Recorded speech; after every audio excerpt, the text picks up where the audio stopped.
A Menfi per delle irregolarità in uno stabilimento balneare viene denunciata un'imprenditrice. I carabinieri hanno elevato ammende per circa 20.000 euro e diverse sanzioni amministrative per circa 6.000 euro. Proseguono così i controlli dei carabinieri del nucleo dell'Ispettorato del Lavoro di Agrigento nell'ambito della campagna estiva sulla sicurezza. I militari dell'Arma negli ultimi giorni hanno ispezionato diversi locali sulla costa del Menfitano e verificato circa 14 lavoratori.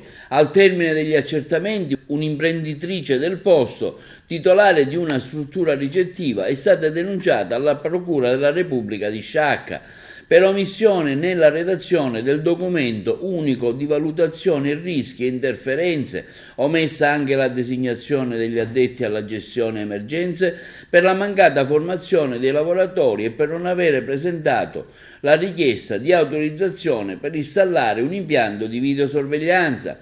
Nei controlli nelle 3 strutture ricettive è emerso anche un lavoratore in nero. I carabinieri hanno così elevato ammende per circa 20.000 euro e sanzioni per oltre 6.000 euro.